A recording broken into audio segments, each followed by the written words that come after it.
All right, hello. My name is a Variety Pack. Welcome to Bayonetta 2, and I present Rosa Infinite Climax. Thank you very much for donating to that incentive. It's going to be super fun, and I can't wait for you to be energized for this 12 o'clock shift. With me to add some color, both, I guess, literally and figuratively, we have PippyInATopHat, if you'd like to say hello. Hello, I'm here. She'll be providing some well-needed color commentary, since there's a lot to actually get into here. So. You might recognize this character on screen. This is Bayonetta. We're not going to be playing as Bayonetta. We're going to be playing as Rosa, the differences of which are going to be explained as we get into the run, but I've drawn it down a little bit too long. So let's start the run in 5, 4, 3, 2, 1, go. So this game was performed in HEDQ by Cap. He did a fantastic job, and several other Frame Fatales events subsequently. What's interesting about those is they all sort of played with Bayonetta, the standard character, and the one mentioned in the title. We are going to be playing on Rosa, however. Rosa has the incredible advantage of dealing 3 times as much damage as Bayonetta, so things can go really fast. Fights only last seconds. The ostensible drawback to that is that he also takes 3 times as much damage. On easy, medium, and hard speedruns, this is not really too much of a problem. In fact, we can just shrug off damage for the most part. On Infinite Climax, however, this is not the case. 1 hit from 99% of enemies will indeed spell death for me. And it's going to be, if you've ever played Infinite Climax on Bayonetta, you will know exactly what I mean. So, to make this a little bit spicier, I have made the perhaps not so fiscally intelligent decision to donate $5 per death. This will include red hot shot deaths. So if you're looking for actual death screens, you may not actually see any. We pick up an item called a red hot shot, which will sort of revive us if we do take a damaging hit, but I will still count that as a death. You feel free to play along at home if you'd like, but I'll be playing along in the background. I cannot guarantee your wallet's safety. I'll do my best though. Please protect me, Variety. You might have noticed that we were actually just sort of jumping in the first section of the Records of Time segment. This is because it's the only reason that we can't cut this out of the run. Otherwise, this is just a long auto-scroller that we would rather not play.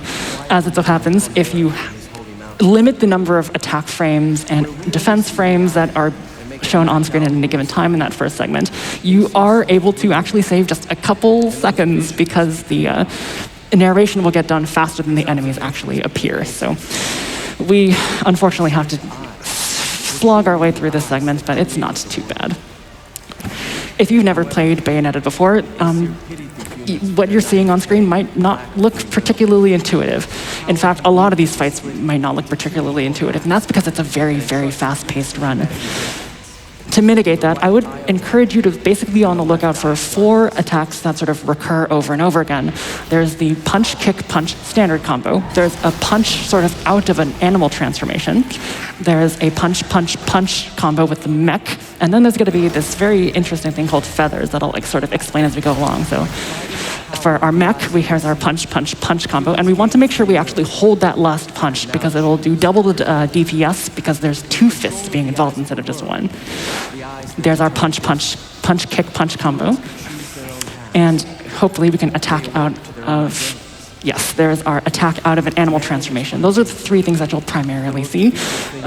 Again, feathers will also be in effect as we make our way to Chapter 2, but it'll take a little bit of time before that. Sorry, Chapter 1. We are doing our best to stay sane as we make our way through this. I'm just basically testing my ability to dodge, and we'll save a couple cutscenes and make our way to what's very unfortunately the most difficult part of the run. Later down the line, we're going to be picking up candies and power-ups to make ourselves invulnerable and deal more damage and get more magic. Until that, however, we are sort of forced to be a little bit unsafe. We don't exactly have the same safety nets as we might like to. So we're going to take out these enemies, wait for this enemy to spawn, do 1 punch, kick, punch combo to knock him down, and then we'll hold our attack buttons because that'll sort of give us a little bit of extra DPS with the guns coming out of the ends of the attacks.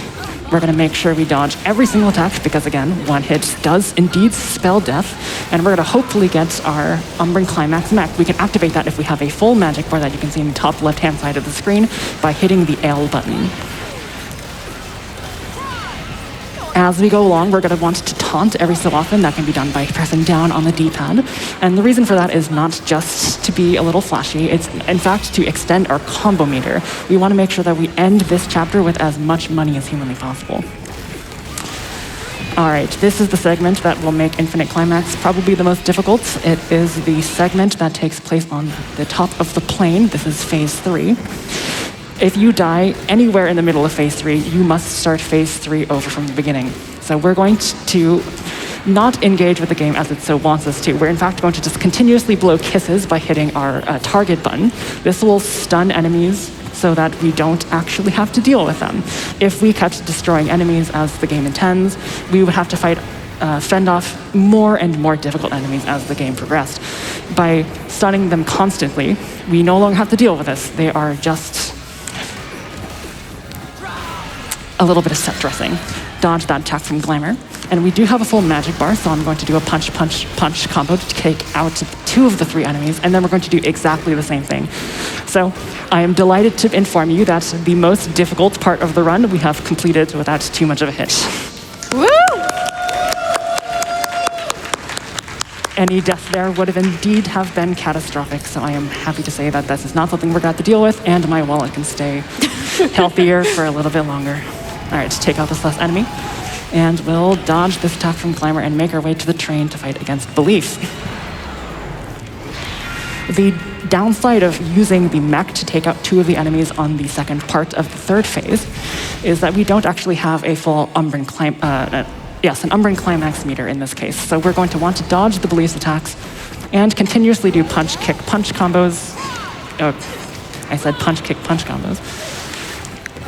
To rack up that magic meter just a little bit more. Oh, I'm not used to that attack. That was very lucky. All right, this is the one time you're going to see this punch, punch, punch, kick, kick, kick attack, so don't worry about it too much. It's just to do a little bit more damage. These attacks can both be dodged fairly simply. And we'll make our way to the end of the Belief fight. Very good, and we actually do have quite a bit of money as well. So we are looking in fantastic shape right now, and we're going to just keep doing punch, punch, punch combos to take them out.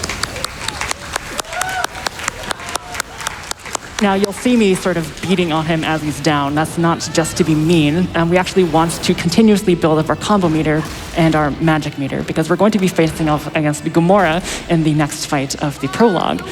This is pretty important, at least to the lore, because normally you're supposed to be in control of the demons. So why are the demons now suddenly controlling you? Well, we will, I guess, technically find out throughout the rest of the run, but I will be skipping cutscenes whenever possible, so maybe you'll have to come into this run with a little bit of foreknowledge.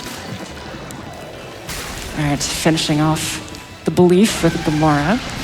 Now Gamora will become our adversary. And this first attack that Gamora has on Infinite Climax is absolutely insane because it doesn't have a very reasonable hitbox. I have no idea why it works there, but I'm glad that I got it. And as we do this, we're just going to sort of repeat exactly what we've been doing, with the exception that we're actually going to taunt the enemy. In addition to extending your combo meter, what it also does is make it so that you actually get a little bit of more money from your combos as you go along. So, like I said, we're going to want to rack up as much cash as possible, or should I say halos.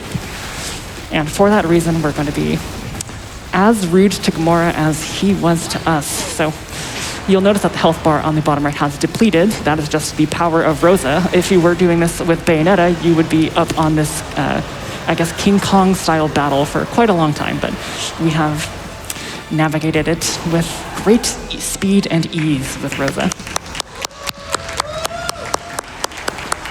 We have a pretty long climax cutscene here to end off Chapter 1, so if there's any donations to be read, now is a fantastic time. Oh, absolutely. The first thing I'd like to say is, y'all, she's making this look easy. Earlier today, she handed me the controller and said, "Pride, do you want to try?" I did not make it past 3 enemies. This is absolutely wild. We have so much support coming out for you right now. We have $100 from Alex and Dad, who say our first live GDQ and stayed up for Bayonetta 2. Super hyped for this run. Good luck, a variety pack. Thank you very much. Trans rights are human rights. Absolutely. It's true. Woo! All right, so we have finished the prologue, which is, again, not the most difficult part, but I'm not out of the woods yet. We have 16 entire chapters to go, and we have just begun. So let's continue with chapter 1, Noah in the city of Genesis. Now, you saw that animal strike that we were doing before, one of those attacks that I had told you to watch out for. Well, it also serves as a great movement option. In fact, if you jump, I think it's sort of hypothesized that it makes you go just ever so slightly faster. So we're going to jump along this little road here, do a jump at precisely the right time, and do some somersaults in the water so that we can make it to this portal. The game's going to want us to have us pick up a book, but we hate reading in the Variety Pack community, so we're just going to hop over this book and make our way to the first fight skip of the game. Whenever the game presents you with a large circular arena, you can bet that there's going to be some way to skip it because the fight triggers don't exactly extend all the way through the platforms. So just by hopping on the left edge of that circle there and jumping on the platform, we can avoid having to actually do the fight against some of those head enemies. Actually, on Infinite Climax, I'm not exactly sure what that fight is, so I'm glad I didn't have to find out.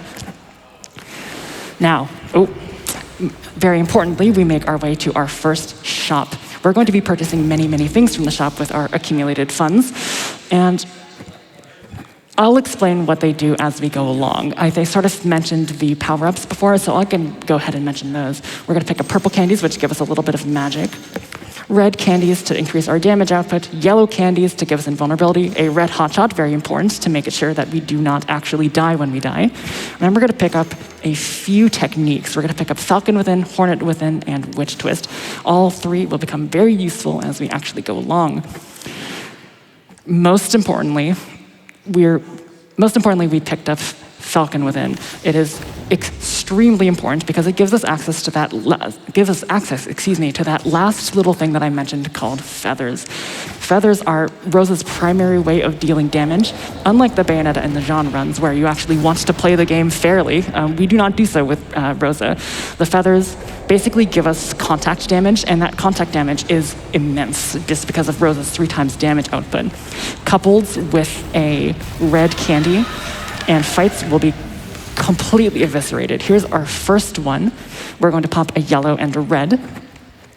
And I'll just let the footage speak for itself really quickly here.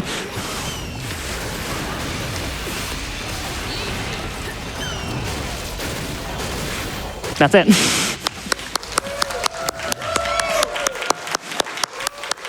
So, you see the power of feathers now, and it will not be forgotten for the rest of the run. You will see feathers constantly. The only time that you will not see feathers is whenever we have a fight in the water or in the air. Very annoyingly, we can't turn into the bird because we're not actually coming off from solid ground. So this is a perfect example of solid ground. We can turn into the crow. I call it a crow, I think it's called a falcon. And activate those feathers by holding down that A button, that kick button. Luckily, we did this fight so fast that we're actually going to be able to carry the benefit from the yellow and the red candy that I pumped into this next fight, making sure that all those head enemies are taken out very quickly. One extra thing about Unburned Climax is that you cannot die while you're in Unburned Climax, which is a lovely benefit, and I'm sorry to everyone who wants to see me spend money, but I will not be counting Unburned Climax deaths as a hit. Oh my gosh, all right, that's unfortunate, but fast enough all the same. We have a very, very long cutscene with Loki here, our child's companion, so I think it's a perfect time to pass it off to Pride for a couple of donations. Absolutely, and we have so many coming out for you. We have $50 from Variety Fan who says, punch, kick, punch! Punch, kick, punch. We have $250 from Heidi PhD, who says, what an exciting way to start off GDQ Day 2 with Bayonetta 2. Good luck, Variety. So proud of you. And shout outs to Pippi as well. Appreciate all you ladies do for the gaming community. It's going to be a great run, worth staying up for. Hype! Hype. Time for one more. You finished at just the right time. Perfect. All right, this next fight, we're going to not actually pop any candies, but that's because there's a bit of a strange interaction here. We can actually activate our feathers, and we're going to take out the shield enemy first, because the shield enemy likes to, as the name implies, put up a shield. If he does that, then we're going to have to do some extra stress to take out the shield, and that's just not very fun. Thankfully, 99% of the time, that last hammer enemy really likes to just attack Loki for whatever reason, so we will take advantage of that and make it so that while we actually go to take out the hammer enemy, the shield enemy, the hammer enemy is preoccupied, so we can just hit him in the back. Coming up is the final fight of Chapter 1 against an enemy called Glamour. We will see a lot more of Glamour in Chapter 3. But until then, we're going to have to do a very precise dodge to make sure that we can get all 5 rings of feathers that we want off. Ideally, this depletes the entire boss's health bar. Ha ha ha, ha ha ha. Not even a problem. Okay, so we unfortunately did not get the 5 rings of feathers that I was hoping for, but we did a lot of damage all the same. We'll unfortunately have to start the second phase, but that's not too big of a deal. Just do a couple dodges with our massive amounts of damage increase from, our character's innate abilities, and we'll be able to finish that fight off fairly quickly. Again, another climax cutscene to finish the chapter, so more donations, please. Yeah, let's hear it. This is amazing so far. And we have so many people showing so much support for you. We have $25 from AnnaJess3, who says, when Bayonetta washes her clothes, does she use detergent or shampoo? Good question. Do we care to explain that one or just leave it there? Well, I think we'll just leave it there, honestly. It's better in suspense. Absolutely. We have $10 from Terrorfecta, who says, shout-outs to a variety pack. Great runner, great game. Thank you so much. Let's see here. So we are going to, at the beginning of basically every single chapter, go to the store and refill our candies. That may seem like cheating to you, but there's an old adage in Dark Souls gameplay, which is play lame, win game. And so we're going to be making use of that to do a lot of things. One thing that's actually pretty important to mention is that we purchased one big red candy, but not the other big colored candies. And the reason for that is you are allowed a shop limit. What this unfortunately means is that although you can find other candies in the world, as soon as you reach a certain maximum, the game will simply not let you purchase more. This is very much unlike Bayonetta 3, which allows you to purchase 99 of every candy.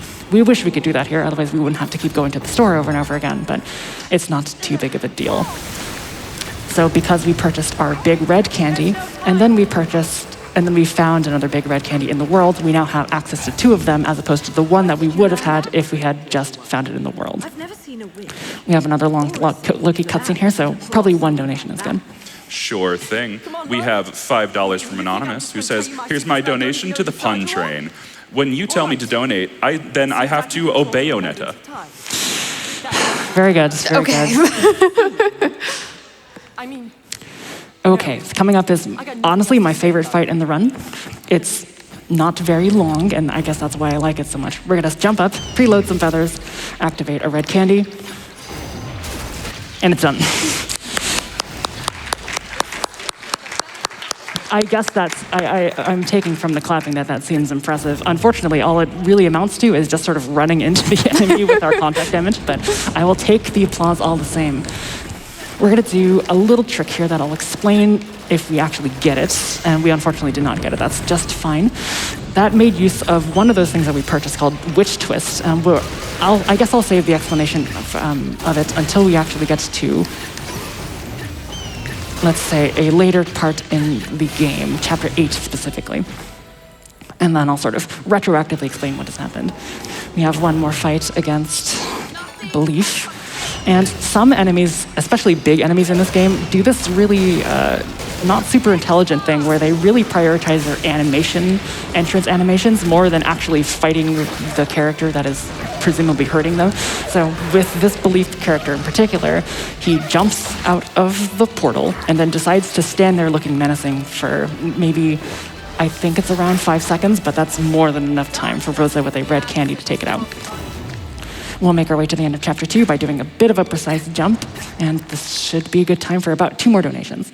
Absolutely, and we have some love from one of our last runners, $250 from Rad Ringtail, who says, no major mistakes in the Gungeon run, but I'll donate for my good RNG regardless. Thanks so much to Dan for being an awesome race partner.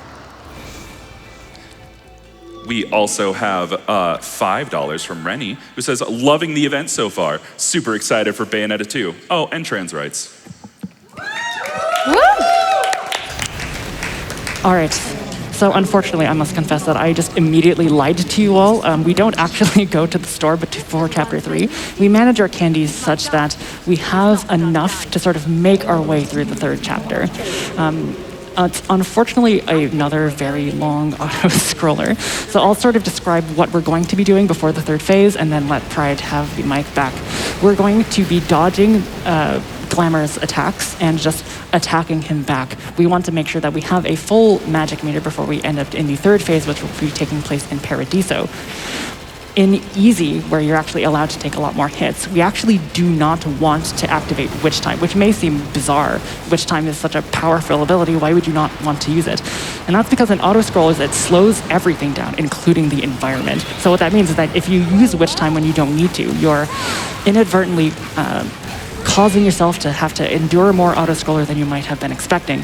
So unfortunately on Infinite Climax, where things do kill in one hit, we have to be a little bit more safe, I guess, in our execution of the fight, but it's never really going to be that too much of a problem, which is why we don't feel the need to reset our candies in the first place. Well, I have expounded enough, so let's head back to Pride, who can, I believe, rattle even 4 to 5 donations. This is a very long fight.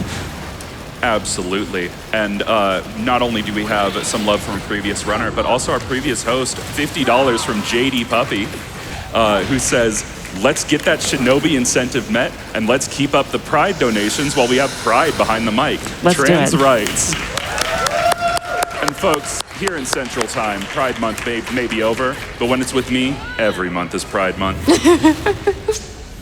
We have $25 from Brandino, who says, good luck from the crowd. Thank you very much. There he is. We have $10 from Plebeian Goth, who says, Bayonetta 2 is one of my absolute favorites. Choo-choo. Is that a call for a train that I hear? I would not be opposed. Are there trains in this game? There's a lot of trains in Bayonetta 3. Unfortunately, that's not what I'm running today, but... We can pretend, it's fine. But Variety, you're running Bayonetta 3 some other time, right? I am. I will be performing Bayonetta 3 any % New Game Plus for Flame Fatales coming up in August. So if you'd like to see that as well, make sure to follow GDQ for more information on that. If you want to see the Bayo train going, that's when to check it out. Until then, we'll have to make do with donation trains. Oh, what a pity. What a pity. We have $10 jumping on that donation train from Gizmo Squigglebug, who says $10 donation going to this amazing Bayonetta run. Gizmo the Squiggle Dog rates it a 10 out of 10 squiggles. I love to hear it. That feels like a high amount of squiggles. It does, but I'm not going to complain. All right, this will be the end of the 2nd phase, and we'll make our way to the 3rd. If I was to be super safe, I could potentially use a yellow candy there, but I'll be unsafe just for a little bit, just to keep you on your toes. All right, here we go. Not too much to say with this, quite honestly. We're going to be dodging, using our mech, and using our punch, kick, punch whenever possible.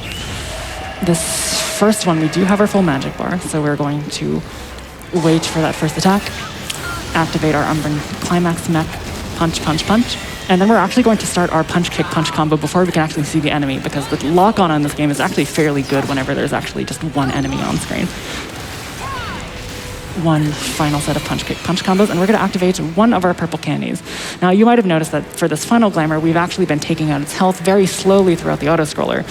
Thankfully, for whatever reason, we're actually allowed to still attack it, even though it no longer has the health bar on the bottom right. So even if it's doing its entrance animation thing, we can turn into our mech, mash the button, and fight is done. We no longer have to actually worry about the fight.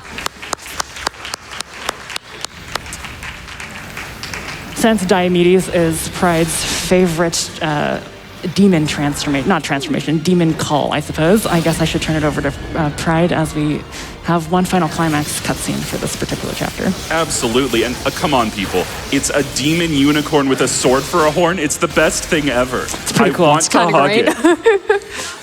it. But we have other things I want to hug. Lovely donors, like $50 from Just a Gamer John, who says, Variety's excellent music. Variety also likes mayonnaise. Patrick Starr once asked if mayonnaise is an instrument. And since Variety's the expert, I can say with 100% fact that mayonnaise is music. The shadows remain cast. That they do. I'm not sure if I can validate your assertion about mayonnaise, but I appreciate the effort at the very least. All right, back to the shop we go, since we're no longer in one of those interesting chapters, and we're going to, I think, purchase our first Moon Pearl. Moon Pearls increase the amount of magic that we have available to us, which is really nice when we want to make sure we have a little bit extra so that we can have a mech if we need to, or if we need an extra set of feathers or whatever. So we're going to be purchasing, I believe, 8 of these throughout the course of the run, provided all of our funds go as we so desire. Although not a circular arena, this Brit is a pretty conspicuous trigger as well. We're going to skip over it by running to the right and simply jumping and flying over it. And then after that, we have a fight that is bizarrely easier on Infinite Climax than it is on Easy. Normally it would consist of I believe, a shield enemy, but that shield enemy is not present for this fight. It's just a bunch of head enemies and a couple of the centaurs. So we're going to basically activate some feathers, do a little loop around the arena to take out all the head enemies, and or at least that's what I said we were going to do. Okay, we'll have to improvise a little bit. Not even a problem.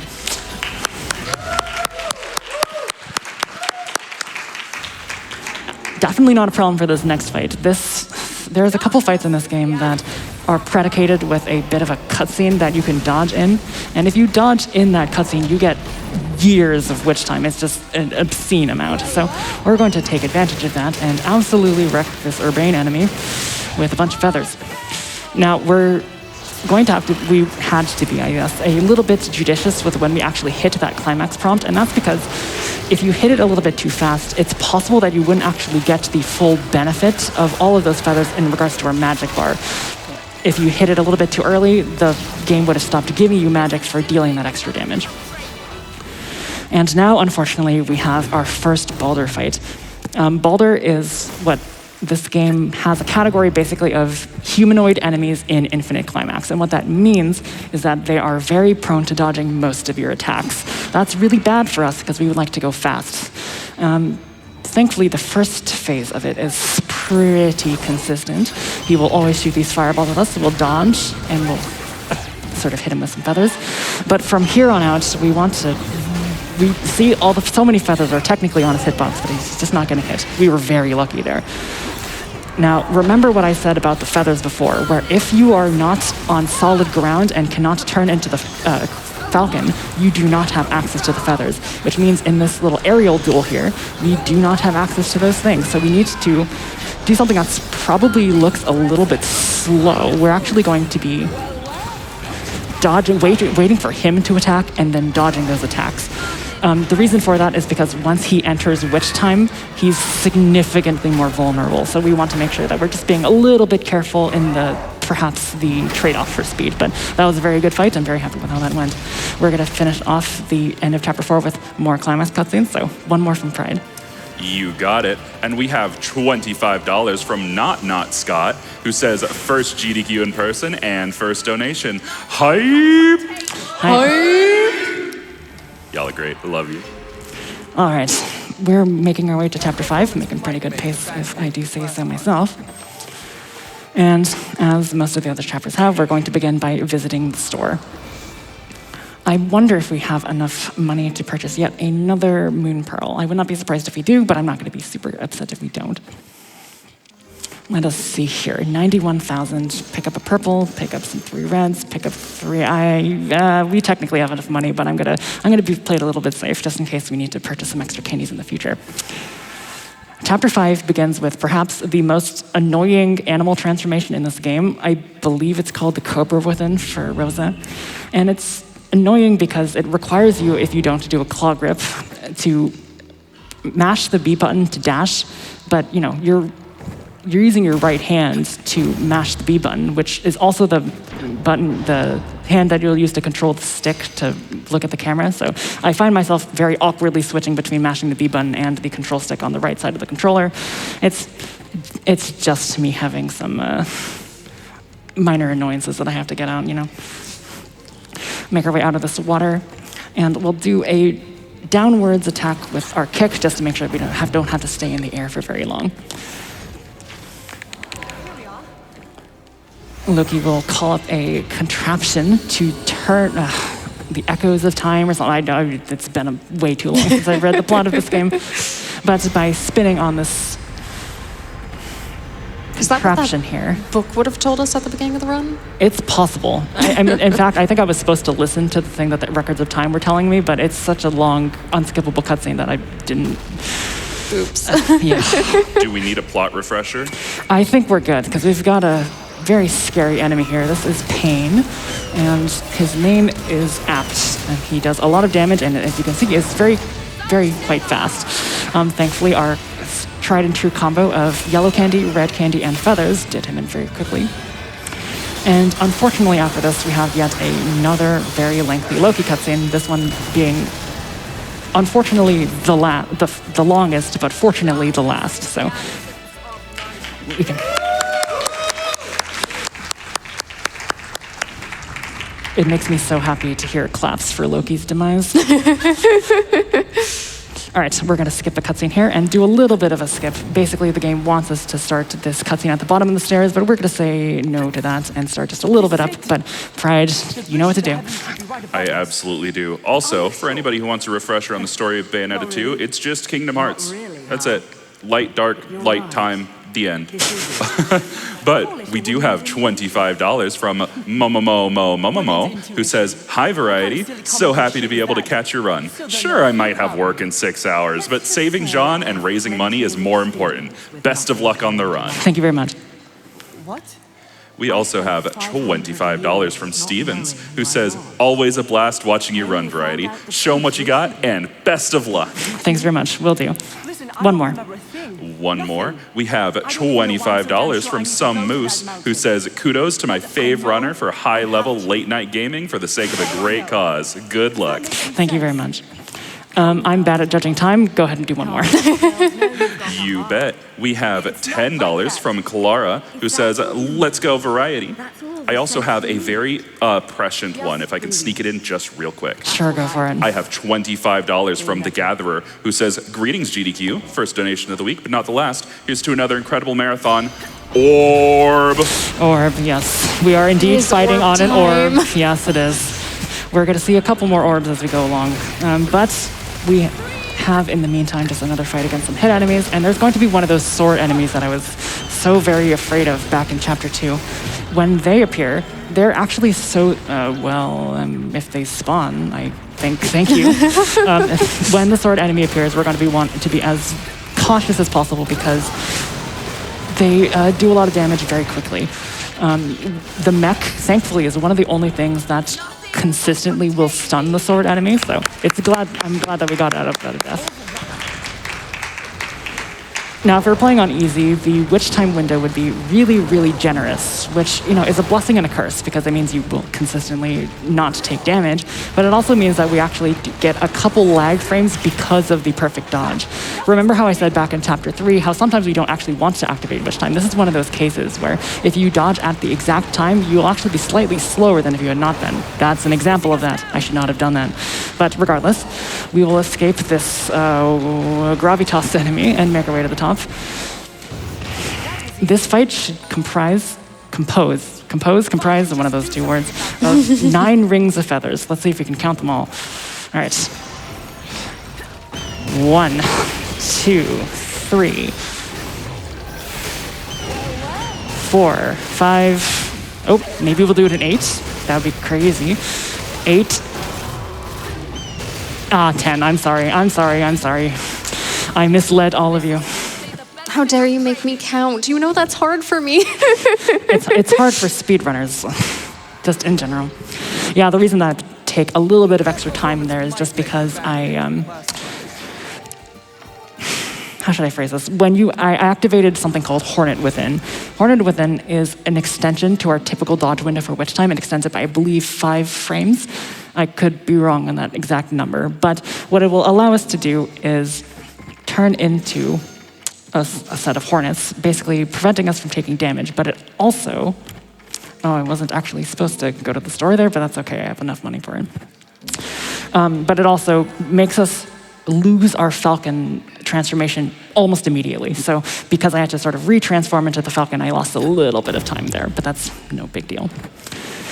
Additionally, Chapter 6, thankfully I did not do the thing that I normally do. Chapter 6 is very annoyingly the only chapter that does not begin with a cutscene. So there are countless times where I've started this chapter hoping to skip a cutscene and end up just going to the menu instead, losing a couple seconds. So thankfully I was cognizant enough to avoid it this time.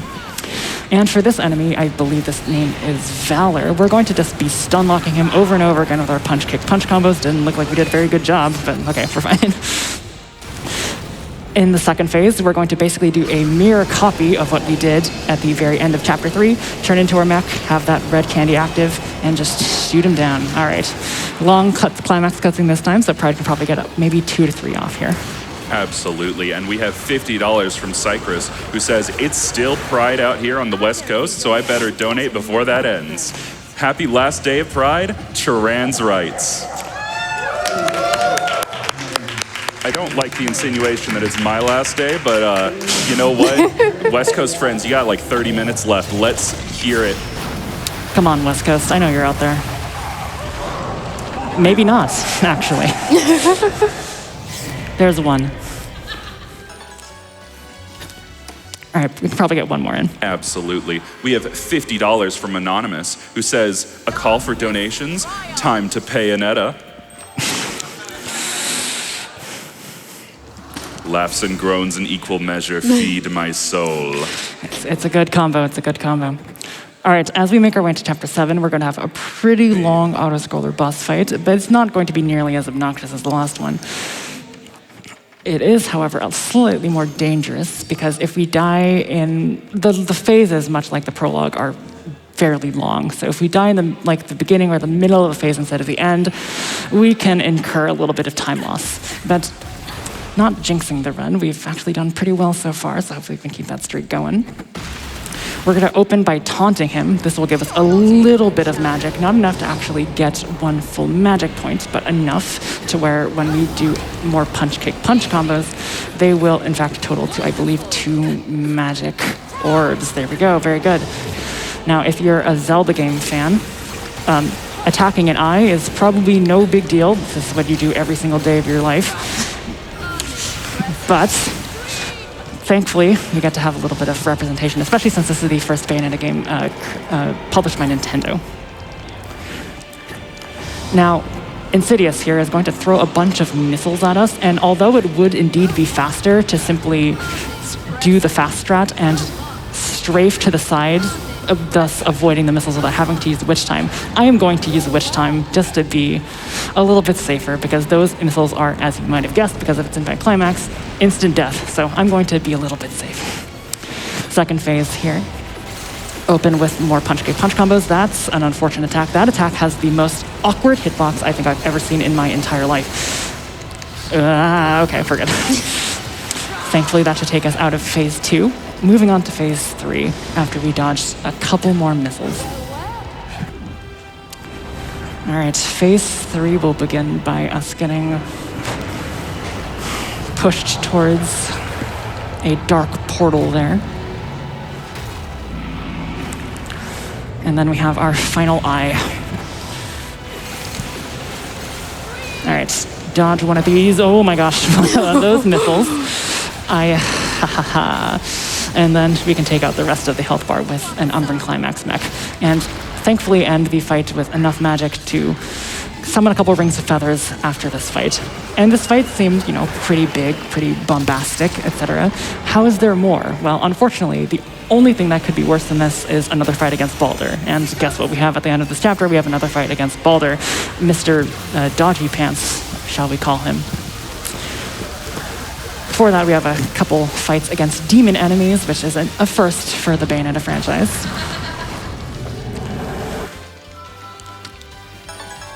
And we'll be able to get there pretty fast, but this should be good time for maybe one donation.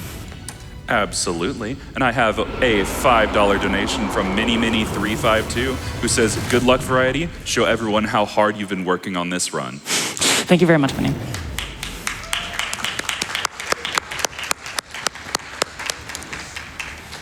All right, here's that very obnoxious fight that I was talking about before. We have enough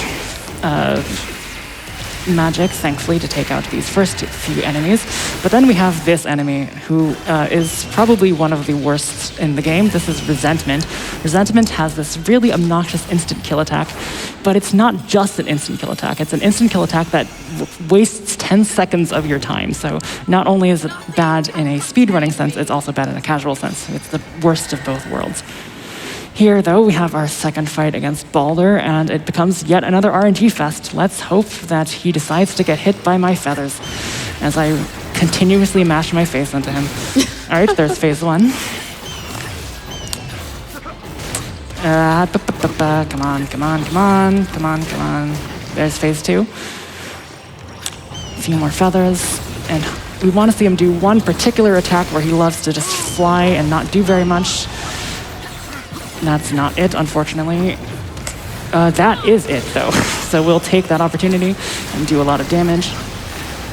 We didn't quite get out of the way yet, so we'll dodge that attack and finish it off. Very, very, very good.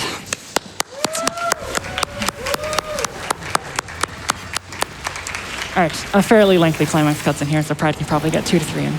Absolutely, and we have $10 from Goofed who says, best of luck on the run, Variety, you're killing it. And here's a haiku for all of you. Chocolate ice cream. Why would you even eat that? Mayo is bad too. Credit to Stuckero for making that haiku. Thank you very much, the both of you. Although I'm not exactly, I can't endorse your distaste for chocolate ice cream nor mayonnaise, but... We also have $100 from TypeRex177 coming out with more support, saying, so excited to see Variety showing Bayonetta at GDQ. All of your friendos in the Discord say hi. Ready to match the death donation incentive as well. 07. Thank you very much, TypeRex. All right, that ends Chapter 7. And remember when I said I failed a trick in Chapter 2? Well, we're going to see the sort of adult version of that trick at the very beginning of Chapter 8. We used a trick called Witch Twist. And something that's very interesting about Witch Twist is that it allows you to just chain it into itself to gain potentially infinite height. And so as soon as we purchase a couple more items, we're going to showcase exactly what I mean by that. There's going to be a golden waterfall sort of off into the distance, and normally we'd have to do a fight and a small running segment, but because of our ability to chain Witch Twist into itself, we will be able to skip all of this. I'm going to request a little bit of serious time just to make sure I can get that on the first try. It's not too bad, but, you know, when you get too comfortable, things go wrong, so let's see if I can do it here.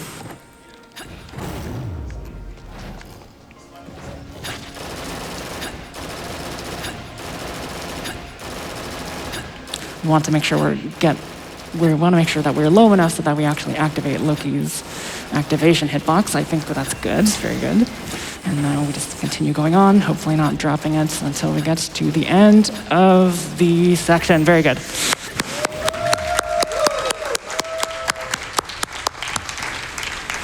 No rest for the wicked, though, because right after this we have a fight against everyone's favorite enemy from Bayonetta 1, Gollum. Thankfully, a bit of a pushover in this scenario. One yellow and one red should take it out fairly quickly. But don't worry, that won't be the last we see of it. As we make our way to Paradiso yet again, we're going to be attacked by a couple sword enemies and some sword enemies. They both wield swords. So I'm going to spawn camp that first one as he pops in with a red candy, take out the rest of them with just punch combos, and hopefully I'll have enough magic to be able to use my punch combos with the mech for these sword enemies. You'll recall me saying back in chapters, I believe it was 5, that these flaming sword enemies are extremely weak to the Umbran mech, which is really, really good for us because they are very prone to dodging a lot of attacks, so that's very good. Unfortunate. If we jumped in just the right spots in our trek back up to, not quite Inferno, I'm not exactly sure what to call this area, but it would have sort of made Loki spawn in the teleportation segment a little bit faster, but it's not too big of a deal. There are going to be some off-colored crystals as we do this jet section here, this weird space harrier looking thing. And that's because they contain heart pieces, or witch hearts, I guess they're called in this game, as well as ways to upgrade our magic. Much like the book that we saw in the beginning of chapter 1, they're not bad if you get them. It just wastes a little bit of time. And we are speedrunners, so we'd like not to waste too much of that. It's a precious resource. I will keep my promise about big circular arenas. Here is yet another one that can be skipped by jumping to the side a little bit. So no fancy somersaults required this time. We're just going to jump up, jump to the side, and jump yet again to the side. Very simple trick. I encourage you all to try it at home. All right, this game really seems to think that Urbane and Gravitas, these elemental hand enemies, are like the most difficult fights in the entire game because they throw it at us like a ton. It's really not too difficult, so we'll just do the same tried and true method for taking them out. Now again, I will mention that we cannot use the Falcon as in water, so we're going to actually preload our feathers into this fight against these squid enemies so that we actually have them for contact damage, so we're not just relying on our Umbran mech. Very good. We're going to activate one of our purple candies so that we get our Umbran Climax mech back. The reason this is important is because you might have noticed me do it at the end of chapter 1. What it allows us to do is actually run a little bit faster than our tiger within here. For example, in this segment where we're running away from Golem, I believe one of the Bayonetta 2 community members tested this. I believe it's 2.5 seconds faster to use the mech relative to the tiger. So thankfully, we have enough candies to bring ourselves back to the ability to use the Umbran mech. And we'll just be extra safe and pop a invincibility candy as well. And do our favorite combo with the mech, punch, punch, punch.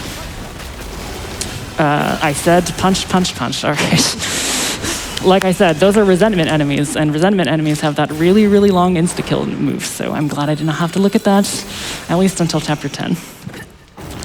All right, we're going to be finishing off chapter 8 here. Thank you very much.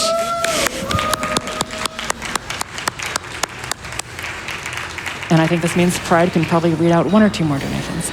Absolutely. We have $50 from The, who says, I'm glad you can see eye to eye with us Zelda runners.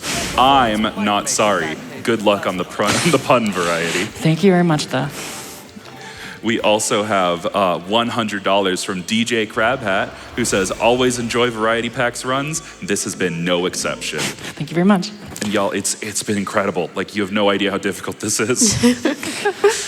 Thankfully, we got to mitigate it a little bit with our cheating, speedrunning strats, but yes, I'm very happy with how it's going so far. All right, moving on to chapter 9. It's going to be a lot of the same as chapter 8, so much so, in fact, that I'm not exactly sure why they split 8 and 9 up, but, that is a matter for a different time. We're going to start with another time-bending contraption from Loki.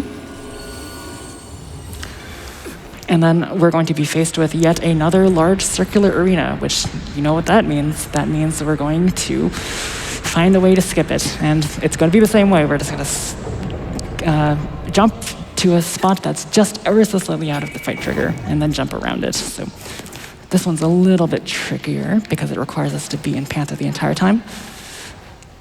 All right, didn't quite get it, but we can get that back up just by turning into the crow there. I call it the crow. Why do I call it the crow? It's not called the crow.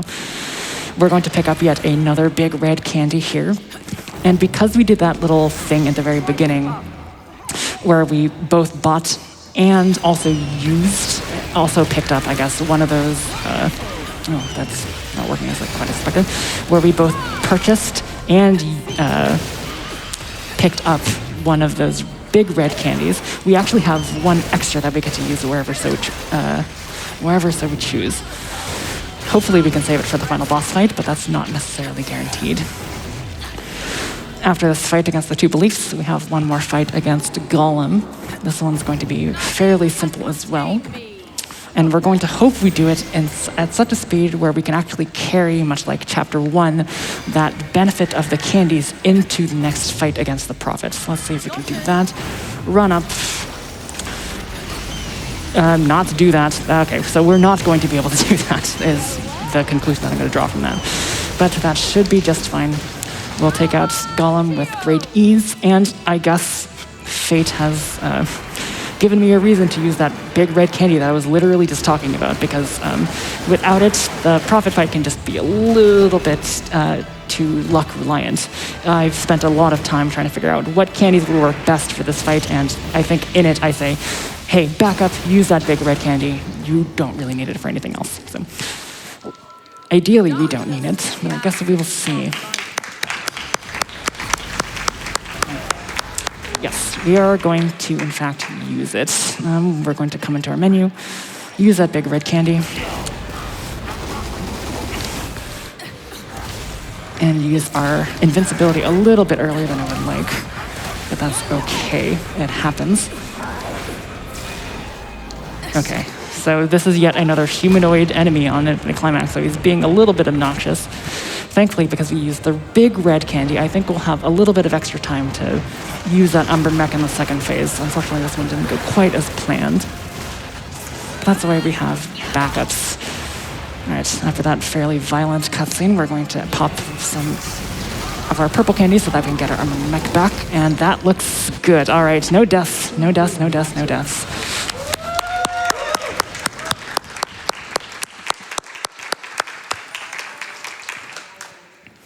All right, what comes next? That's chapter 10, right? So I think you can get one donation off.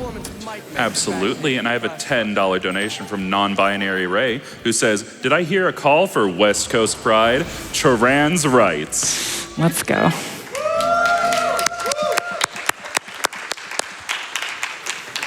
All right, we will make our ritualistic trip to the shop, excuse me. We are down one big candy, probably one more than I would like, but that's okay. We should have more than enough for the final fight, and if we don't, I will cry. But we'll begin chapter 10, which is our first introduction to these sort of inferno levels. We're going to start with a bunch of centipedes. So if you're not a huge fan of bugs, I would suggest maybe looking away for maybe the next 2-ish minutes. There's a fair number of centipedes and spider crabs, etc. So it can be maybe a bit uncomfortable. During this segment, we're going to make sure that we pop one of our purple candies, because our first fight is going to be against Phantasmorne, who I've just recently been told is, in fact, a Devil May Cry enemy as well, or some sort of reference to Devil May Cry. We're going to want to pop the purple candy now, because it is permanent. It gives you a permanent for magic orbs, and it'll allow us to pop the other candy that we want to use, which is the small yellow. I debated for quite a while on whether or not I wanted to use a small red or a small yellow for this particular fight. But I decided the yellow is a little bit better just because Phantasmorne's attacks are indeed very fast. So let's hope that we get the correct attack here, which is the fireball. That's very good. And this means we can probably do 5 rings of feathers. And there we go. Good fight.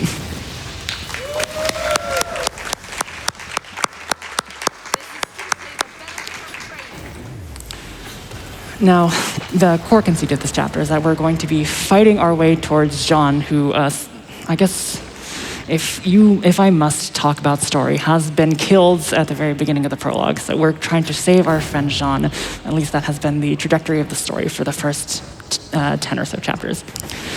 Now, I normally, like I said, used another candy here. It was the yellow that I used for Phantasmorne, but I have decided to change it to a red candy instead, just because the enemies are a little bit less aggressive than Phantasmorne is. Thankfully, we have a full magic meter, which I'm going to use against these 2 resentment enemies that are going to appear. That beam is the one that I was talking about, which takes 10 seconds to kill you. It basically turns you into a child, makes you waddle around for 10 seconds, and then decides to kill you. So it's just the worst possible speedrunning thing of all time. Thankfully, if you have the Umbra mech activated, it does not affect you. It just doesn't affect you for whatever reason. So I'm very thankful for that little interaction. And unfortunately, we are coming to the double sloth fight. The sloth enemies are named ironically because they are the fastest and probably the most deadly enemy in the game. In fact, in the Witch Trials, which are sort of the post-game after the normal levels, the game considers sloth enemies to be more challenging than the final boss of the game. And so we're going to hopefully dodge this first one, get all the feathers off, dodge the second one, and okay, good.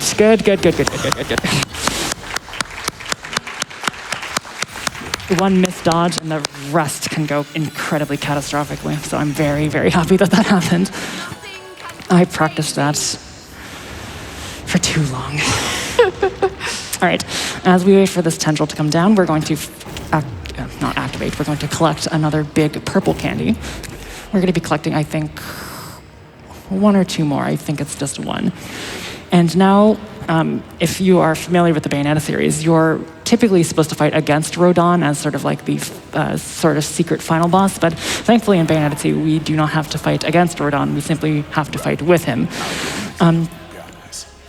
It's not particularly difficult, but there are a lot of enemies on screen and a lot of things happening all at once, so I'm going to be a little bit careful just because I want to help him out by doing damage because we're very good at dealing damage. It's just that there's a lot of things happening and I might just miss an errant attack, so this might be a good place for 2 or 3 donations. Absolutely. We have $50 from Valindra, who says, love backing Bayonetta. Looking forward to seeing you slay, Queen. Thank you. We also have $10 from Crazy Comics, who says, I heard my friends PippyInPride on the mic, and I heard Kingdom Hearts, so I had to donate. Good luck on your run, Variety. Thank you very much. One more. One more. We have $5 from Tomomodachi, who says, punch, kick, punch. Punch, kick, punch. Proud to be supporting you, Variety. Thank you very much. Now, something really unfortunate can happen here. Hopefully that doesn't happen. Okay, none of the above. So Rodon has this attack where he basically stomps on the ground and it kills all the enemies that are on the ground. But because we're on a gigantic flapping creature, sometimes the enemies are not actually on the ground, they're just ever so slightly off the ground. So when Rodon does the stomp, unfortunately it doesn't actually kill the enemies. It's unfortunate when it happens because we obviously want him to do the damage because he's a little bit more powerful than us. But that being said, he did punch them both to death, so we'll take that instead. All right, coming up is chapter 11, which is the very, very short chapter, which consists of just one fight against Auron. We are going to ideally not have to visit the store beforehand. If I actually do good dodges, and we get good RNG because Auron is yet again another humanoid enemy on an infinite climax, we're going to hope that she gives us the right attacks, because if she does not, bad things ensue. So here we go. Some warm-up spins. All right, here we go. Pop the purple candies first because they are permanent. So, do your attack. All right, did not quite get that one. That one is good. One more.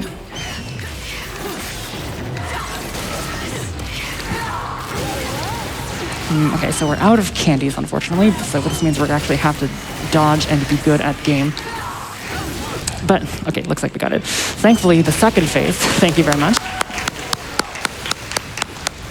Thankfully, the second phase is substantially easier. Much like the mech takes out, sort of stuns these sword enemies, basically instantaneously, a ring of feathers will stun the second phase of Auron very, very quickly. So, thankfully, we don't have to worry about any of the very fast and deadly attacks that she has because we are just a little bit faster than her because much like some of the other enemies in this game, she also likes to stand around and do nothing while we just sort of beat on her. So thankfully that went very well, and I think this is a good time for 2 more, 3 more donations from Pride. Absolutely, and I would just like to point out, chat, Variety has been having Bayonetta slam these like suckers the whole time. How much sugar do you think Bayonetta has consumed? We did the math. I want to see in a donation how much y'all think we have. But in the meantime, we have $50 from Slams Maloney, who says, from Discord, love you, mean it. Thank you very much. All right, so the beginning of chapter 12 is yet another auto-scroller. It's not as bad as Bayonetta 3's auto-scrollers, thankfully, but there's still auto-scrollers. It is thankfully a cool-looking auto-scroller at the very least. We get to ride Diomedes through the roads of hell or something to that effect. There's a little bit of mechanical work that I have to explain, but other than that, it's probably a good time for a lengthy donation read. Basically, we want to make sure we're holding upwards on the stick to make sure we're going as fast as humanly possible. All of our dodge controls and attack controls stay the same. The only difference is that when we get a full magic meter, we're going to actually activate Umbran Climax so that we get this very long ranged attack that kills enemies in one hit. enemies will typically spawn in one after the other like this. So when that happens, we actually want to let the Umbran Climax magic meter drain, even though there's no enemies on screen. That looks very, very anxiety-inducing because we're just losing resources. But thankfully, we know when all of the enemies are going to spawn, so we are able to essentially just spawn camp them without any trouble. So without further ado, I will let you admire the cool visuals and let Pride rattle off some donations. It's just such a pretty horse, man. I love him so much. I want to take him home and feed him oats. Anyway, we have Do hell horses eat oats? hell oats. Okay. Hello. Hello to you too. We have $25 from Anonymous, who says, realizing that there was more behind my desire to cosplay Bayonetta helped me realize I was trans. Loving this run so far and looking forward to the Bayo 3 run at Flame Fatales. Congratulations. Trans rights. Listen, we stand Bayonetta in every possible way. I'm so glad that she's helped you along your journey. We have $50 from Brady, who says, hey there, West Coast queer game dev here. Pride is year-round, trans rights are human rights, and here's to another amazing GDQ. Thank you so much, Brady. And yes, West Coast friends, y'all have 10 minutes of Pride Month left, so get it in while you can. Come on, I know we can do it. We can out donate those East Coast folks. I know we can. Time for a couple more. Yeah, let's do a couple more. Absolutely. We have $50 from Cerulean, who says, AVP, you are a true technician of your craft. Whether it's on FF, GDQ, or your stream, you always deliver an excellent display of skill and finesse. The shadow remains cast. That it does. All right, so we have our fight against Baldur 3 here, which is thankfully a little bit easier than the other Baldur fights that we've been given. He's just, for some reason, a little bit less prone to just dodging randomly, but not completely prone. That's not something that's completely out of his moveset. Something that you can learn the hard way if you're doing the speedrun is that if you take out his health a little bit too quickly, that is to say, you deplete both of his health bars before the actual second phase of the fight begins, you can soft lock the fight. He will just not show up, and so you're just sort of standing in an empty arena. So even though we're doing a lot of damage to him with our feathers and our candies, we want to make sure that we're just being a little bit judicious with how much damage we're doing, but thankfully that didn't go too poorly. All right, chapter 13 is a little bit scary at the beginning because it's one of the chapters that we don't actually get to use any candies for the very beginning. We'll get to use them a little bit more, but this chapter is so long that we need to make sure that we prioritize the fights that actually do need the candies. Now, that being said, there are shops that appear in the middle of the chapter if we do so need to get something for safety, but I'm going to chance it. This is going too well. All right, here we go. Starting with a little bit of a running segment. Oh, I did not mention, though, I probably should, that doors probably want you to open them with the Y button, as you can see, but thankfully we can just smack them open and it's a little bit faster. But here's our first fight against a bunch of the enemies that you might remember from Bayonetta 1. Here's our affinities and our head angels. Do enough damage to get one magic orb. Make sure to dodge those attacks, because the affinity attacks are not hard to dodge. What's really obnoxious about them is that they're sort of very subtle, and their attack animations start way before you might actually expect them to. Normally, you wait for a little bit of a sound cue for most of the enemies, but for the affinity enemies, their attack animation actually begins significantly before. Thank you very much. Significantly before. That's actually an option for us. So for whatever reason, it's just a problem that we have to deal with. Oh, by the way, that was a boss fight.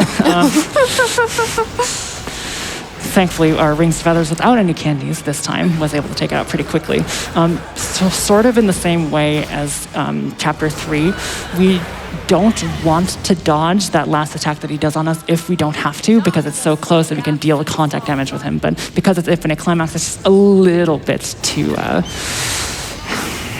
risky to not use Witch Time there. So glad we have it as an option still.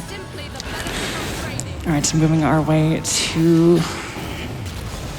I think this is worship. I guess it is. I can't think of anything else it could be. We're going to just dodge a few lasers here, just by jumping over them nonchalantly. And we're going to pick up yet another big red candy that just happens to be off the beaten path there. We will use our first of our small red candies for the chapter on these bigger affinity enemies.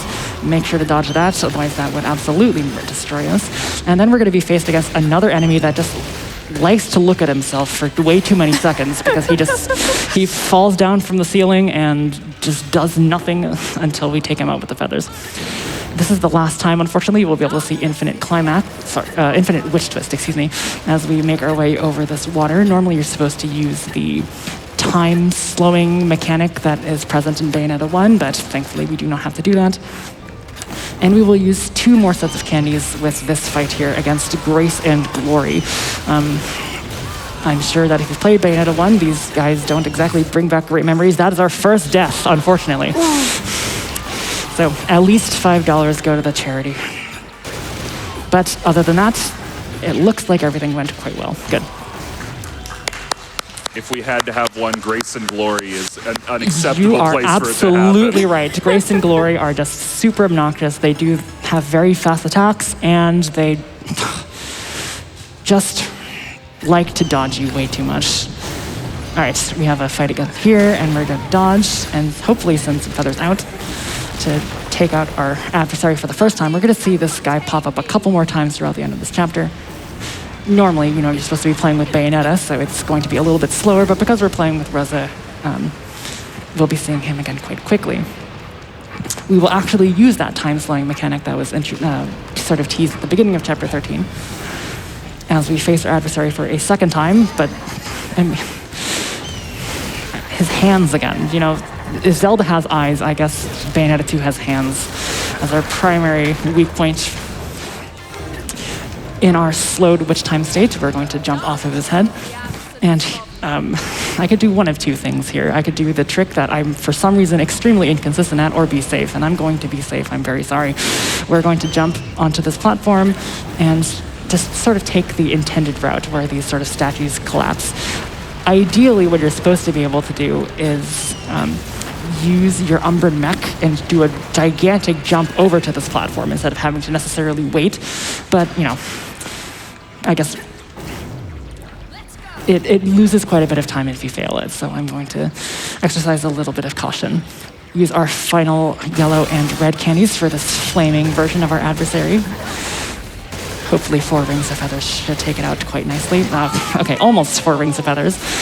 This game does this really obnoxious thing sometimes where there's a sliver of health left, but it doesn't actually show it because it's such a small sliver. So that can happen, and it's really bad in Chapter 7 against the Insidious fight because, as I said, if you fail any of the phases of Insidious, you go all the way back to the beginning of the phase. So thankfully that's not something I'm going to have to deal with in this particular chapter.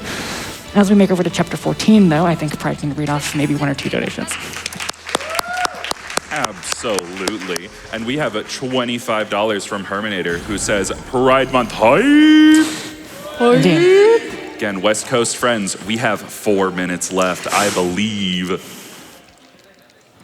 One more. We have $20 from Zytoriak, who says, good luck on the run, Variety. Hope you get to celebrate with plenty of chocolate ice cream after your run. Oh, I plan to. I absolutely plan to. All right.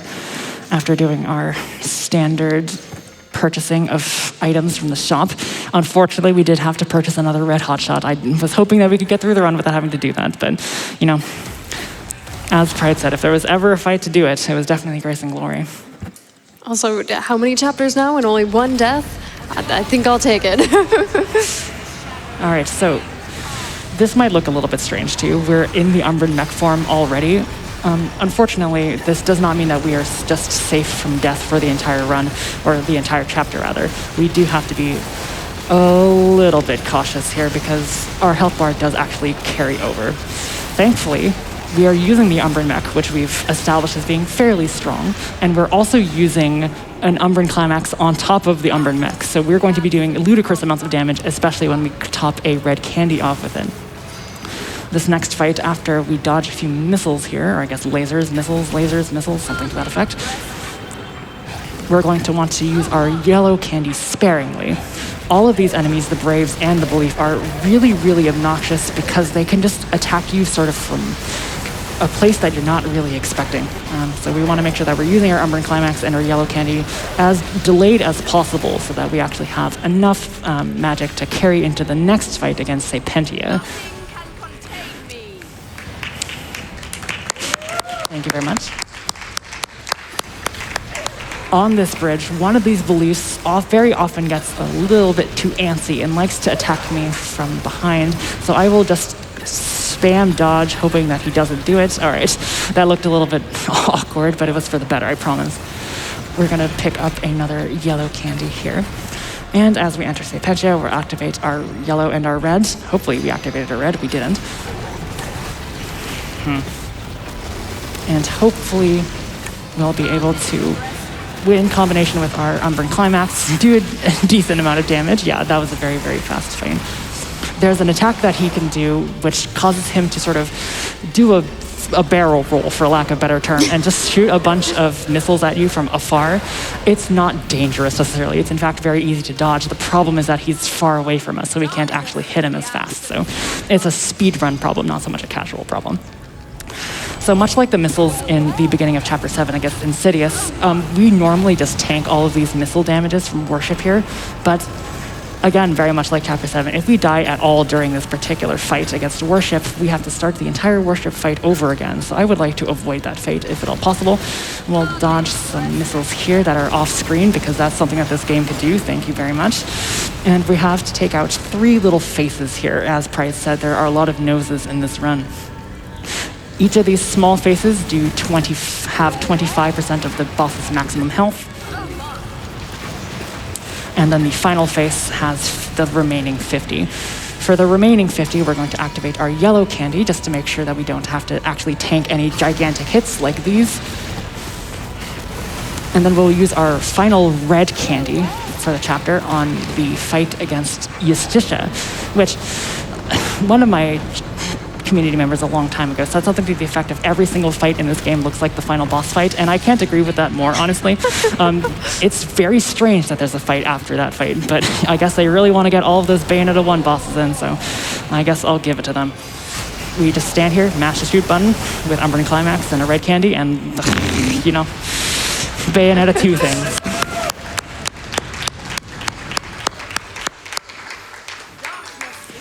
All right.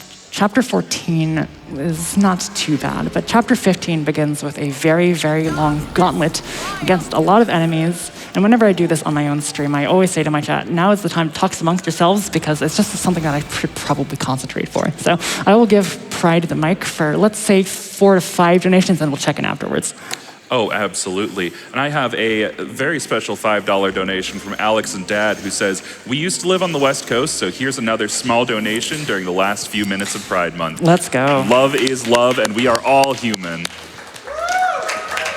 Yeah, let's hear it. And y'all, Pride Month may be over here in the US, but Pride lives on in all of our hearts, and also right here at the host desk. Thankfully. Hold on. Yep, still here.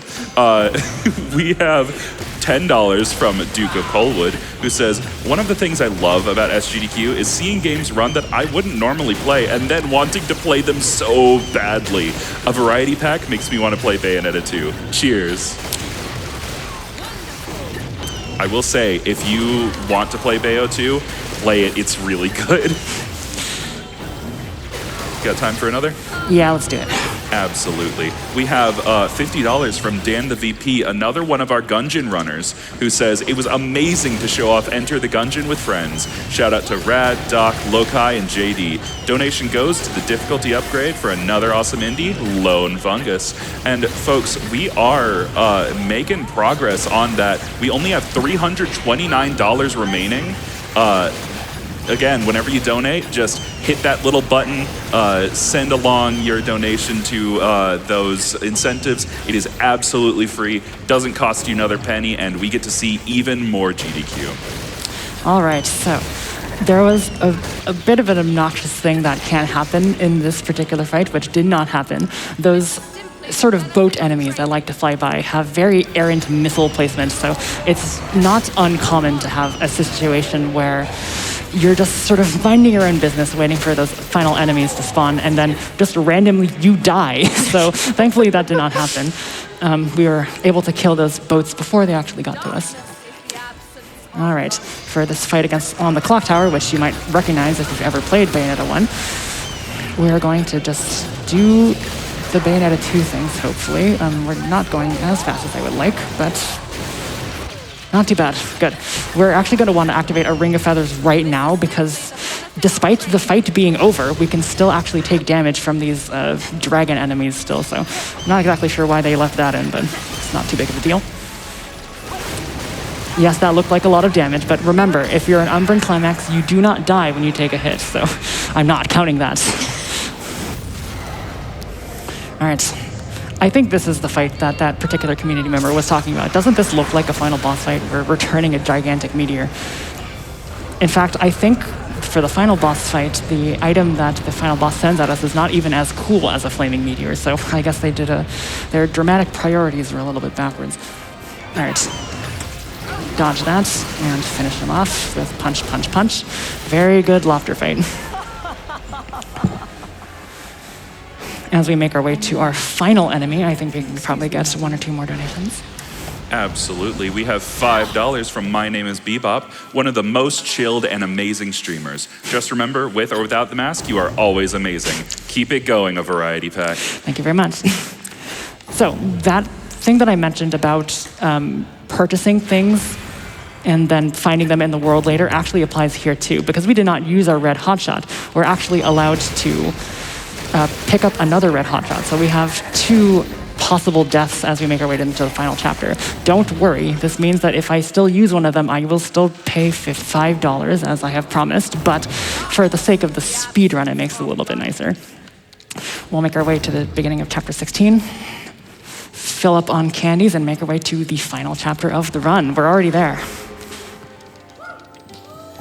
Woo, indeed.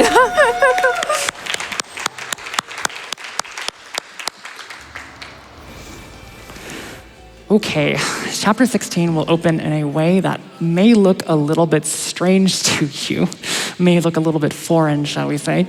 We're going to, again, fill up our candies, make sure that we have everything in order. We have red hotshots, we have moon pearls, we are good to go. And, you know, final boss chapter. You want to fight the final boss. Well, you're going to have to wait a bit because we have a little bit of Star Fox to play. I'm not sure why this exists in the game, but it's, I guess, a nice little distraction. Unfortunately, if you've ever played Bayonetta 1, seeing a flying segment may bring up some unfortunate memories. There was a level in that game that required you to dodge by flipping the entire camera around. That was not a very good decision. So I'm glad they've learned from their mistakes and made it a little bit nicer to fight this time. All right, a lot of auto-scroller material here, but you'll notice that we're actually charging our sword with Balder instead of just using the standard attack. The reason for that is we just get more magic in our magic bar with the charge attack, so we're going to be doing it as much as possible. Other than that, we really just have a lot of enemies to get through, so Pride, go ahead and get those donations up. Absolutely, and we have $5 from Panda S1 who says, am I late? Nah, every month is Pride Month. That is so true. We also, yeah. Let's hear it. We also have a very important reminder that Host Desk may be a little stupid because Nemo2342 is donating $25 to remind us Pride isn't over in the US just yet. You got another hour in Alaska and 2 more hours in Hawaii. Yeah, let's go. Let's hear it for Alaska and Hawaii. Love is love and don't count us out yet. I apologize, Alaska and Hawaii. I was thinking it as that donation came in. I was like, Alaska's probably pretty far west, huh? Yeah, I think so. Keep them coming. Absolutely. We have $50 from ZB, who says, hello from the late night crowd. Last winter at AGDQ was finally when my trans egg cracked, and it's been an amazing journey since then. Loving the Pride love, trans rights are human rights, and let's have a great GDQ. We're only just getting started. Absolutely. We have $50 more from Zombies1238, who says, 4th year watching, first time donating. Thanks to everyone who hosts these games. Let's hit the milestone. Les, thank you very much for your donation. We have hit $111,000. Goodness gracious, it is late at night here. We said speedrunners can't count, right? We did. Speedrunners can't count at all. And I do still want to see estimates coming in for just how much sugar Rosa is consuming this run. Again, we've done the math. I think that we could probably reveal it at the end, right? Sure, let's go for it. It's a great little piece of trivia. Looks like we are still auto-scrollering. We are indeed. Keep them coming. Absolutely. We have $50 from Void, who says, first time donating after years of knowing of GDQ. I hope someday I can come support in person. Everyone will be so awesome. Thank you. Confirm. Yes, thank you so much. And yeah, it's great, and we would love to have all of you here. We have $100 from Ethan H, who says, first donation of the event for me, with more to come. Such a great cause and such a great event. Please don't. Okay.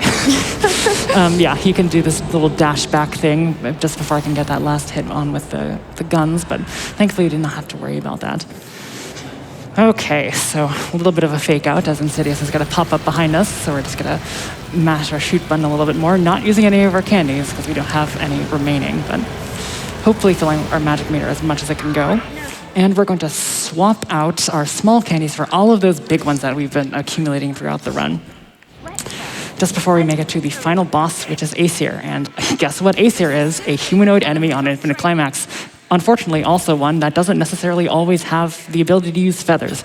So we're gonna have to be a little bit more careful. Although for whatever reason, Aesir is actually fairly weak to the Umbran mech. So hopefully we get a little bit of good RNG here as we make our way. All right, here we go.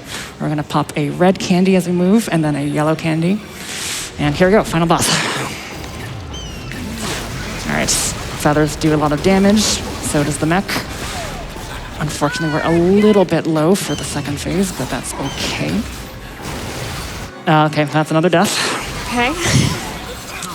He is going to do the very obnoxious move. It's, again, not particularly hard to dodge, but it is, in fact, very unfortunate for the speedrun because it just requires him to just sort of sit there and do nothing for a little bit. Okay, I did not get that like I wanted.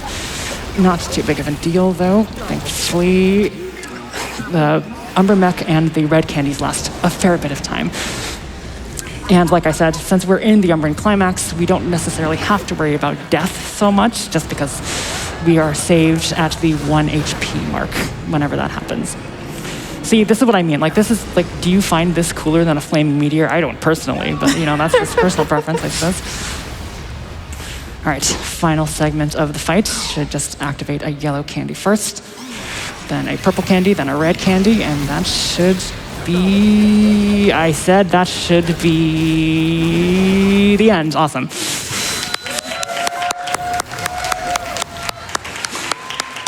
One final climax cutscene to watch, and just a note for production. You're going to see the credits roll in just a little bit. Please do not actually stop the timer. The category has been laid out in such a way where we actually don't stop the timer until we actually lose control of the character, which happens at the end of the speedrun. So I will let you know in due time. But, you know, we're sort of making our way to the end of the run. Lots of cutscenes and lots of auto-scrollers and things like that. So I guess it's a pretty decent time to start saying our farewells and our shout-outs. All right, after we get the infinitons of damage on Aesir here.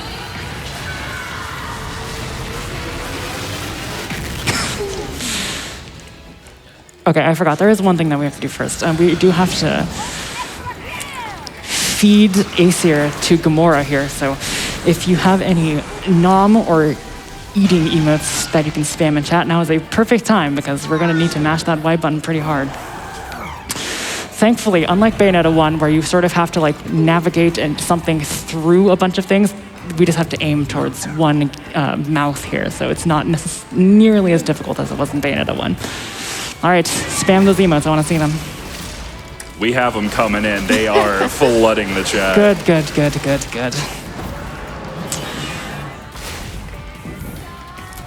All right, our final random elephant cry from this Gamora creature. All right, credits are coming up, but again, please do not actually stop the timer. Let's dance, boys. All right, so yes, thank you very much, everyone, for watching. I might as well get this out of the way so we can get production going a little bit faster. My name is Ben of Variety Pack. I speedrun, obviously, Bayonetta 2, Bayonetta 3. I've been working on Bioshock Infinite one-handed speedruns again, Skyward Sword, Hyper Light Drifter, lots of other things, as the name may imply. So if any of that sounds like your thing, I stream on Twitch pretty regularly. Pippy, if you'd like to also tell people where they can find your colorful commentary. My colorful commentary can usually be found under Skyward Sword, a lot of it. But I'm PippyInATopHat. I have top hats. That's it. It's on brand. It is on brand. Yes, massive shout outs to the Bayonetta speedrunning community. In particular, I'd like to name 3 in Reclaimer, HVK, who did a performance of Bayonetta 1 during AGDQ. It was fantastic. Hopefully I was able to measure up to him. Cap Revenge, who did Bayonetta 2, any percent Bayonetta Hard in, I believe, GDQ or AGDQ 2020. And then also Ace Krana, who has not done any runs for GDQ himself, but it was completely instrumental in me learning any of these categories, always being there, helping me out, telling me what I'm doing wrong in a very tactful manner. Thank you very much. So all 3 of those people in particular, I think, were really, really important for me to be able to perform this for you tonight, and I hope you all enjoyed it quite well. Furthermore, shout out to just my own community for being so supportive. I would not be on this stage without any of you, and your donations have been awesome. It's been great to support a fantastic cause as we do some silly speedruns. It's honestly one of the best things that I can ask for. So congrats to all of you. Congrats to all of the hosts and staff and everything. Thank you all so much.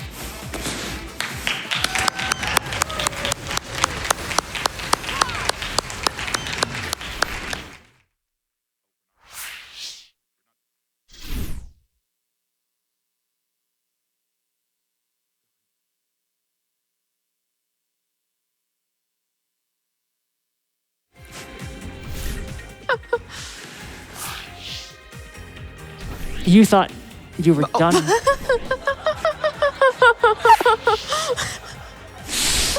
You thought you could get rid of us that easily? Yeah. The shadow remains cast!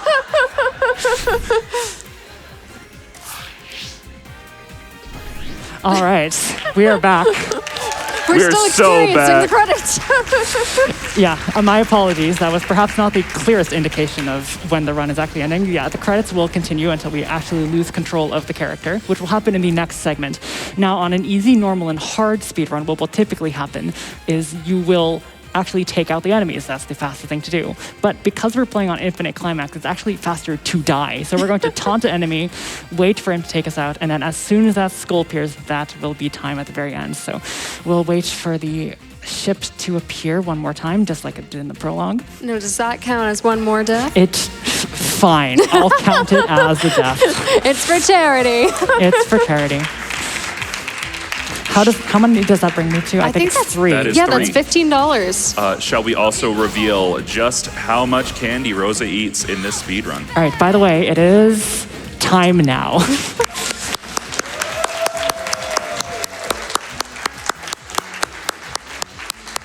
In this fun little speed run, Rosa has consumed 108 small lollipops, 6 large lollipops, coming to a grand total of 3,060 calories and 562 grams of added sugar, 22 times the recommended daily dosage for an adult human woman. Bayonetta is no normal adult human woman. I think she'll be fine. I'll say. All right, thank you very much again. Sorry for the bit of a snafu there, but thank you very much again for letting me perform.